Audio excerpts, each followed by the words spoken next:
बच्चों, जो भी आपके साथ में अब शेयर करने वाला हूँ वो सीधा यहाँ से आने वाला है। तो सेशन को शुरू करने से पहले सबसे पहले हम भगवान से कनेक्ट करेंगे। जय सिया राम। आप भी आंखें बंद करें और प्रभु को याद करें, स्मरण करें, ताकि आप सभी को आत्मशक्ति मिले और जो भी मैं बताऊं उस पर फोकस कर पाओ। इस पूरे सेशन को आराम से देखो भी और अप्लाई भी करो, वो क्षमता आप में मिले, ताकि इसके बीच में डिस्ट्रैक्शन नहीं होना चाहिए। क्योंकि जो भी बातें आपको पता लगने वाली हैं ये इतने सालों के एक्सपीरियंस का क्रक्स है।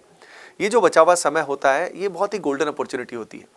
लेकिन इस गोल्डन अपॉर्चुनिटी को, यानी लगभग हमारे पास 2 मंथ्स है, इसके लिए हर बच्चे के कंडीशंस अलग अलग होते हैं।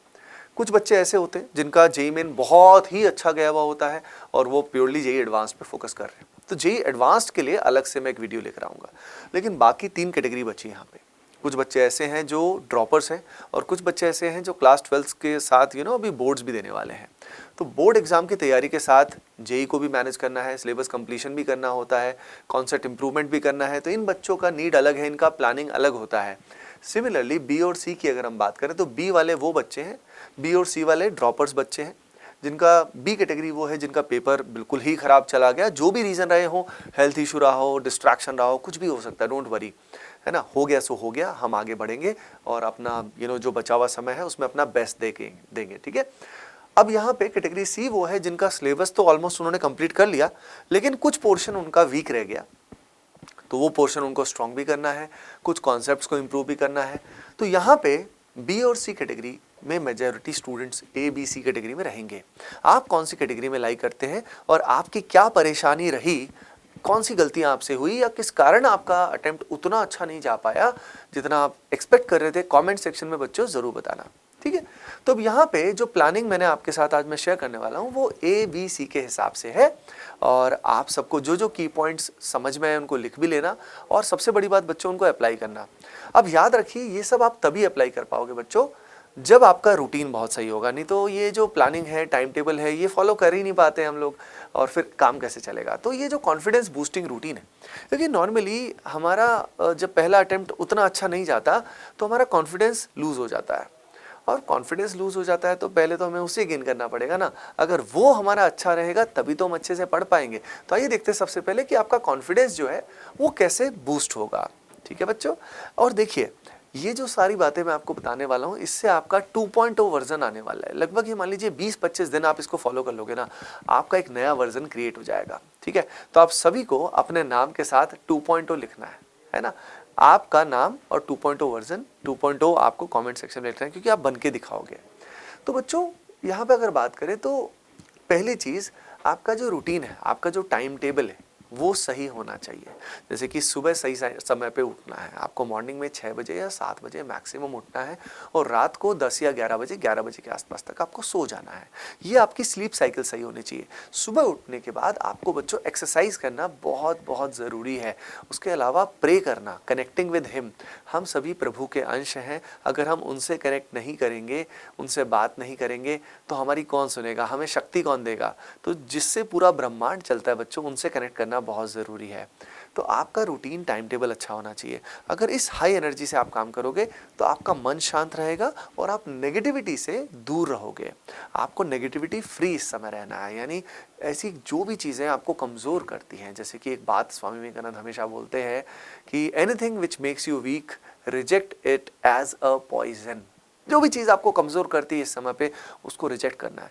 जिसमें ब्रह्मचर्य का पालन जितना हो सके बच्चों उतना करिए। जो आपकी ये एनर्जीज़ हैं उन एनर्जीज़ को अगर जितना बचा के रखोगे उतना आपका माइंड शांत रहेगा, फोकस रहेगा और आपका मन लगेगा नहीं। तो क्या होता है यार, दिक्कत कहाँ फंसती है, हमारा मन विचलित रहता है, हम बहुत सारी चीज़ों में डिस्ट्रैक्टेड रहते हैं और डिस्ट्रैक्शन की वजह से हमारा मन ही नहीं लगता, मन हमेशा विचलित रहता है। फिर नींद, एनर्जी हम लूज़ कर देते हैं, नींद आती रहती है, टाइम टेबल फॉलो नहीं होता, डिमोटिवेटेड फील करते हैं, फिर जो भी गोल बनाते हैं वो अचीव ही नहीं हो पाता, है ना बच्चों। तो जो मैं बात बता रहा हूँ इन सारी बातों को ध्यान से समझना है, इनको अप्लाई करना है और आप सब कर पाओगे, फिर आप अपना बेस्ट दे पाओगे, ठीक है। हमारा पर्पज़ है कि हम अपना बेस्ट दे पाएँ। उसके अलावा बच्चों ब्रह्मचर्य पालन करने के लिए आप सभी, जैसे मैंने बोला, प्रे करना, भगवान से कनेक्ट होना या नाम जब बहुत हेल्पफुल होता है। जैसे जिस भी डीटी में आप बिलीव रखते हैं, प्रभु में बिलीव रखते हैं, जैसे आप नाम ले सकते हैं राम राम राम राम या राधा राधा राधा राधा। या उसके अलावा आप प्रेमानंद महाराज जी को आप सुन सकते हैं यूट्यूब पे, कभी कभी डिस्ट्रैक्शन नहीं होगा, बल्कि आपका जो मन है उसमें इतनी शक्ति मिलेगी, इतने पावरफुल है वो, भगवान के साक्षात रूप है, स्वरूप है, तो उनको आप सुन के भी आपको बहुत हेल्प मिल सकती है बच्चों। तो यहाँ पे नाम जप या मंत्र जो होते हैं वो आपको बहुत हेल्प करते हैं। अगर वो बैकग्राउंड में रन होते रहेंगे तो भी मन बहुत शांत होता है, जैसे कि गायत्री मंत्र हो गया, हरे कृष्णा महामंत्र हो गया, महामृत्युंजय मंत्र हो गया बच्चों। हरे कृष्णा महामंत्र जो होता है ये इतना पावरफुल है कि आपके मन को शांत कर देगा, आपको प्योरीफाई कर देगा, है ना। ओके बच्चों, तो ये आपको बहुत हेल्प करेगा। अब यहाँ पे आइए अब एकेडमिक बात करते हैं, लेट्स टॉक एकेडमिकली। देखिए बच्चों, जेईई मेन 2024 की अगर हम बात करें तो मेजॉरिटी क्वेश्चंस जो आए हैं ना वो बच्चों PYQs जैसे जैसे ही क्वेश्चंस आए हैं, यानी बहुत बहुत टफ या बहुत शॉकिंग पेपर ऑनेस्टली नहीं आया है। तो इसका मतलब क्या है कि अगर हम PYQs को ठीक से कर लें तो काम हो जाए।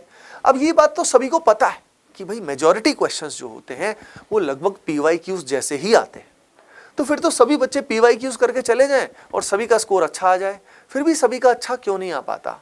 एक तो रीज़न मैंने पहले ही बता दिया कि आपको डिस्ट्रैक्शन फ्री रहना है, नेगेटिविटी से दूर रहना है, फ़ोन का यूज़ बिल्कुल मिनिमाइज़ करना है, वो बहुत इंपॉर्टेंट है। लेकिन सबसे बड़ी बात यह है कि बच्चों के पास ना प्लानिंग नहीं होती, स्ट्रक्चर नहीं होता कि कैसे हमें कितना पढ़ना है, कहाँ से पढ़ना है, और ये रूटीन हमारे लिए क्या होना चाहिए, टाइम टेबल क्या होना चाहिए। ये स्ट्रक्चर्ड अप्रोच जब हमारी नहीं होती तो हम प्लान नहीं कर पाते कि सिलेबस कंप्लीशन कैसे करेंगे, जो बचा हुआ रह गया हमारा, जो हमारा वीक रह गया, जो कॉन्सेप्ट्स हमारे वीक रह गए, जैसे कुछ चैप्टर्स में हमारे कुछ कॉन्सेप्ट होते हैं जो वीक होते हैं, वो कैसे इंप्रूव करूं, उस टाइम को कैसे मैनेज करूं, प्रॉब्लम प्रैक्टिस करनी तो है, कहाँ से करूं, कैसे करूं, सॉल्यूशन देखूं कि नहीं देखूं इमीडिएटली। बहुत बच्चे क्या करते हैं, क्वेश्चन करने को तो करते हैं लेकिन सॉल्यूशंस जल्दी से देख लेते हैं या जल्दी से डाउट पूछने की कोशिश करते हैं, खट से गूगल पे आंसर सर्च करते हैं, सॉल्यूशन सर्च करते हैं। तो इस कारण भी माइंड डेवलप होता ही नहीं, क्योंकि सारे सवाल हमने करने की कोशिश तो की लेकिन वो सवाल जो है उससे हमारा दिमाग डेवलप हुआ ही नहीं, हमने सीधा सॉल्यूशन देख लिया। तो ये ब्लंडर्स आपको नहीं करने हैं। एक स्ट्रक्चर्ड और प्लान्ड अप्रोच आपको चाहिए होती है, प्लस आपको एक रेगुलर गाइडेंस और मेंटरशिप की भी जरूरत होती है बच्चों, तभी तो आपको शक्ति मिलती है लगातार मेहनत करने की। अब आपको करना क्या है मैं आप सभी को बता देता हूँ। देखिए बच्चों, यहाँ पे आप अपने कंसेप्ट्स को इम्प्रूव कर सकते हैं। अब हमें पता ही नहीं होता हमारे कंसेप्ट्स कौन से कैसे इम्प्रूव करने हैं। तो होता क्या है कि पूरे चैप्टर्स जो हमारे पास हैं, लगभग अराउंड 80 चैप्टर्स हमारे पास तीनों सब्जेक्ट्स मिला के हैं।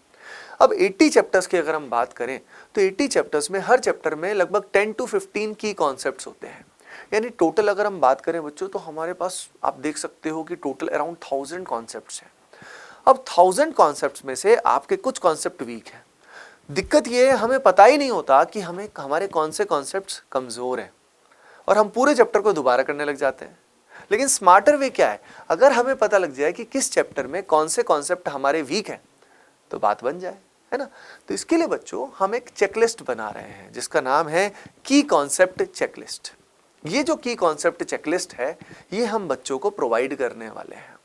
उस कॉन्सेप्ट चेकलिस्ट के हिसाब से बच्चे जो हैं अपने कॉन्सेप्ट्स को पहचान लेंगे कि कहाँ पे वीकनेस है और उसको वो इम्प्रूव भी कर पाएंगे, है ना बच्चों। अब बात आती है अपना सिलेबस कंप्लीशन कहाँ से करें, कॉन्सेप्ट्स इंप्रूव कहाँ से करें। तो बच्चों सिलेबस कंप्लीशन और कॉन्सेप्ट इंप्रूव करने के लिए अगर आपको फ्री में करना है तो आप हमारे YouTube के लेक्चर्स को देख सकते हैं। YouTube पे बहुत सारे लेक्चर्स आपको ATP स्टार चैनल पे मिल जाएंगे और बाकी भी कुछ अच्छे चैनल्स पे मिल जाएंगे। लेकिन याद रखिए बच्चों, अगर YouTube से पढ़ना है तो इस बात का आपको ध्यान रखना है कि YouTube पे कंटेंट टू लेंथ रेशियो अच्छा होना चाहिए, यानी कम समय में कंटेंट पूरा होना चाहिए। वैसे वीडियोस आप बिल्कुल मत देखिएगा जहाँ पे बहुत कम कंटेंट बहुत सारे समय में करा गया है, वो ब्लंडर आपको नहीं करना। तो अगर आप फ्री में पढ़ना चाहते तो वहाँ से आप करिए, ठीक है। अगर आपको एक ऑर्गेनाइज्ड और प्लान्ड रिसोर्स चाहिए तो बच्चों RBC जो क्रैश कोर्स है जो सेकंड अटेम्प्ट के लिए है, RBC एक्सक्लूसिव बैच, उसमें बच्चों हमने कॉन्सेप्ट वीडियोस का एक्सेस दिया है बच्चों को। कॉन्सेप्ट वीडियोस की हेल्प से आप अपना सिलेबस कंप्लीशन भी कर सकते हैं और आप अपना जो कॉन्सेप्ट्स हैं, वीक कॉन्सेप्ट्स जो आपको पता लगेंगे की कॉन्सेप्ट चेकलिस्ट से, उसको आप इम्प्रूव करते जाएंगे साथ साथ, ठीक है। तो आप उसका फायदा भी उठा सकते हैं। अब बात आती है कौन सा रिसोर्स। आप सभी जानते हैं कि भाई सबसे अच्छा रिसोर्स एक तो है जो चैप्टर वाइज PYQs है, खास तौर पे 22, 23 एंड 24 के जो PYQs हैं वो सबसे इंपॉर्टेंट है। जेई मेन 2024 के जो PYQs हैं बच्चों, वो भी आपके लिए हम चैप्टर वाइज लेकर आएंगे, जल्द ही लेकर आएंगे, है ना। और इसके लिए ये अगर आप चाहते हैं तो हमारी टेलीग्राम कम्युनिटी का हिस्सा बन जाइएगा। वहां पे मैं अनाउंस करता रहता हूँ कि भाई कोई भी नया मटेरियल आपके लिए आता है, क्योंकि उसमें जेई मेन 2024 के क्वेश्चन सबसे इंपॉर्टेंट है। अपार्ट फ्रॉम दैट, आप में जो भी बच्चे आरबीसी में आने वाले हैं उसमें हम लोग देते हैं सीपीपी, क्लास में सीपीपी कराते हैं और घर के लिए डीपीपी प्रोवाइड करते हैं। तो ये सीपीपी डीपीपी जो है बच्चों, ये आप उसके साथ सॉल्व करिएगा, ठीक है। नाउ अलोंग विद दैट, वो बच्चे जिनका पेपर काफ़ी बिगड़ गया था, यानी जिनका सिलेबस कंप्लीशन भी बहुत ही कम है, जिनका स्कोर अभी फॉर एग्जांपल कट ऑफ से भी काफ़ी कम जा रहा है, 30-40 नंबर आ रहे हैं, 50 नंबर 60 नंबर आ रहे हैं, उन बच्चों को ध्यान देना चाहिए कि बहुत बड़ी एक्सपेक्टेशन एकदम से नहीं करनी चाहिए कि मैं एकदम से 180 लेके आऊँगा। नहीं बच्चों, पहले एक अपने को 100 प्लस लेके आना है, 120 लेके आना है। तो आपको फोकस करना चाहिए उन बच्चों को, खासतौर पे जो कैटेगरी बी में थे, लिमिटेड सिलेबस पे फोकस करना चाहिए। समझ रहे हो? क्योंकि अगर आप 70% सिलेबस भी अच्छे से कर जाओगे तो एग्जाम में आप 150 प्लस स्कोर कर सकते हो विद 70% सिलेबस ओनली। उससे क्या होगा, दिमाग पे लोड कम रहेगा। क्योंकि देखिए 2 महीने में पूरा का पूरा सिलेबस कर लेना और पूरा रिवाइज भी कर लेना, प्रैक्टिस भी, 2 महीने इतना भी लंबा पीरियड नहीं होता बच्चों, प्रैक्टिकली मैं आपको बता देता हूँ। तो आप सभी को लिमिटेड सिलेबस पे 70% के आसपास फोकस करना है, काम हो जाएगा। अभी कौन से सिलेबस पे फोकस मुझे करना चाहिए, कौन से पे नहीं करना चाहिए, तो बच्चों इसके लिए आपको मेंटरशिप की रिक्वायरमेंट होती है। मैं आपको बताऊं तो अब यहाँ पे उन्हीं को स्ट्रॉन्ग करिए, जो चैप्टर्स आपने पिक कर लिए 70% उनको स्ट्रॉन्ग करिए, काम हो जाएगा बच्चों। उसके अलावा जैसे कि मैंने बताया है कि खुद से प्लान करना डिफ़िकल्ट हो जाता है, तो हमें एक स्ट्रक्चर्ड अप्रोच चाहिए होती है, गाइडेंस चाहिए होती है, प्लानिंग चाहिए होती है। तो उसके बेसिस पे हमने सारे रिसोर्सेज एक साथ इकट्ठे कर दिए हैं। तो आप बच्चों आरबीसी क्रैश कोर्स का हिस्सा बन सकते हैं। और अगर आपको सिर्फ प्रैक्टिस ही करनी है तो प्रैक्टिस के लिए बच्चों आप हमारी टेस्ट सीरीज को ज्वाइन कर सकते हैं, AOTS ATP online test series को ज्वाइन कर सकते हैं। अब यहाँ पे जैसे कि मैंने आपको बताया है कि आपको वीकली मॉक टेस्ट देना चाहिए। मॉक टेस्ट देना बहुत ज़रूरी है, लेकिन बहुत ज़्यादा देने की ज़रूरत नहीं है। आपको उतने ही मॉक टेस्ट देने चाहिए जितने आप एनालाइज कर सको।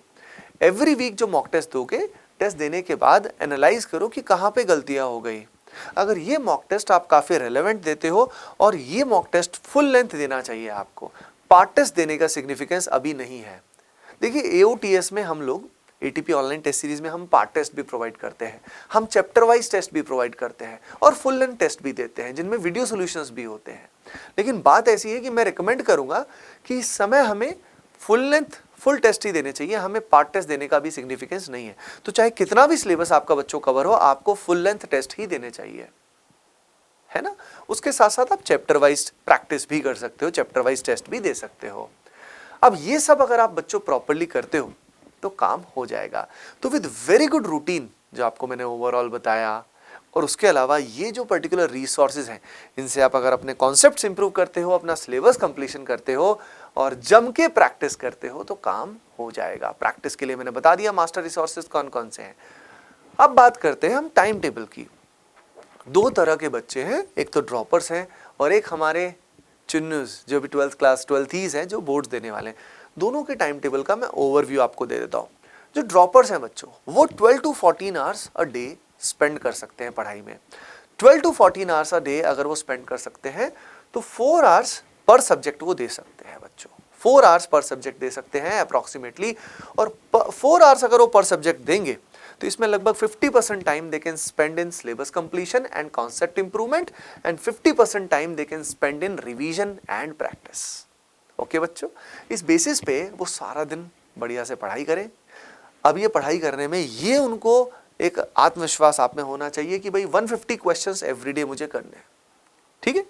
तो फुल जोश में सेशन को लाइक कर दीजिए फॉर योर ड्रीम कॉलेज। आप कर लोगे बेटा अगर आप एवरीडे 150 प्लस क्वेश्चंस कर लो, क्योंकि आपके पास यार 12 to 14 आवर्स है। अगर इसमें आपने 5 से 6 घंटा भी प्रैक्टिस किया और लगभग 20-25 क्वेश्चन किए तो सोच रहे हो 150 क्वेश्चंस हम कर सकते हैं। और अभी से अगर हमने 150 क्वेश्चंस किए तो सोचिए लगभग 60 दिन में हम लगभग 7000 क्वेश्चंस कर लेंगे भाई, 7000 क्वेश्चंस। अब आप खुद ही सोचिए अगर 7000 क्वेश्चंस आपने कर लिए और वो भी क्वालिटी से कर लिए तो काम हो गया यार। कौन रोक पाएगा आपको? कोई नहीं रोक सकता। हम, पता है बच्चों, सबसे बड़ी दिक्कत क्या है ना, हम ही खुद को रोकते हैं। हम ही खुद पूरी मेहनत नहीं करते हैं, पूरी जान नहीं लगाते हैं, सोचते रहते हैं, ओवर थिंकिंग करते रहते हैं, क्या होगा कैसे होगा, और दिक्कत हो जाती है, प्रॉब्लम इसीलिए आती है। तो इसलिए अगर आप ये टाइम टेबल फॉलो करते हो बच्चों, काम हो जाएगा, एवरीथिंग विल बी डन। यहीं पे जो बच्चे स्कूल गोइंग हैं, जिनके बोर्ड एग्जाम है, पहली चीज, बोर्ड एग्जाम की प्रिपरेशन में काफी तैयारी आपकी जेईई के साथ साथ हो जाएगी। जैसे कि खासतौर पे मैथमेटिक्स के क्वेश्चंस की अगर बात करें, तो जब मैथमेटिक्स की प्रैक्टिस आप करोगे तो बच्चों जेईई की तैयारी आपकी ऑटोमेटिकली साथ में हो रही है। फिजिक्स और केमिस्ट्री में आपका एनसीईआरटी कवर हो रहा है, आपके न्यूमेरिकल वैल्यू के क्वेश्चंस भी हो रहे हैं। जो टाइम आपका थोड़ा बोर्ड्स में थोड़ा वेस्ट जो होगा वो होगा इंग्लिश में, प्लस साथ में आपका जो हमारा इंग्लिश के अलावा जो फिजिकल एजुकेशन या म्यूजिक जो भी आपका पार्ट है उसमें रहेगा। लेकिन इंग्लिश की तैयारी करने से आपकी बिटसैट की तैयारी भी थोड़ी सी हो जाएगी। आप बिटसैट का जो इंग्लिश प्रोफिशिएंसी का पार्ट है वो उसके साथ कवर कर सकते हो। कई बच्चे आप में से जानना चाह रहे होंगे कि सर बाकी एग्जाम्स की तैयारी हम जेईई के साथ कैसे मैनेज करेंगे। तो बच्चों बाकी एग्जाम्स की अगर हम बात करें, जैसे बिटसैट कई बच्चे दे रहे होंगे, WBJEE कई दे रहे होंगे, प्राइमरीली जेईई के साथ उनकी तैयारी करने के लिए आप सभी PYQs की कोई किताब ले लीजिए। PYQs की कोई किताब ले लीजिए, पेपर को एनालाइज करिए, उनका वेटेज देखिए और उनके टेस्ट सीरीज जो है, उनके मॉक टेस्ट आप दीजिए। समझ रहे हो? That is the fastest way to cover them along with IIT JEE, right. और अगर आपको उनके कोर्सेज की रिक्वायरमेंट है तो वो हमारी वेबसाइट पे, ऐप पे अवेलेबल है, आप उनके कोर्सेज में भी एनरोल कर सकते हैं, है ना बच्चों। तो यहाँ पे जब बोर्ड एग्जाम की तैयारी कर रहे हैं तो लगभग डिपेंडिंग आपकी तैयारी कैसी है, मान लीजिए बोर्ड्स की तैयारी अच्छी नहीं है तो आप बोर्ड्स पे लगभग आपको 60-70% टाइम देना पड़ेगा, 80% भी देना पड़ेगा। तब आप जेईई पे 20% टाइम दे सकते हो, यानी दिन में आपके पास 12 घंटे है तो जेईई के टाइम में आप 4-5 आवर्स दे पाओगे। लेकिन यहीं पे आपकी बोर्ड्स की तैयारी मान लीजिए बहुत अच्छी है तो आप 70% टाइम जेईई के लिए दे सकते हो। लेकिन मैं आपको बता रहा हूं कि जब आप बोर्ड्स की तैयारी करोगे और जब बोर्ड एग्जाम भी चल रहे होंगे तो आपका जेईई हैम्पर नहीं होगा।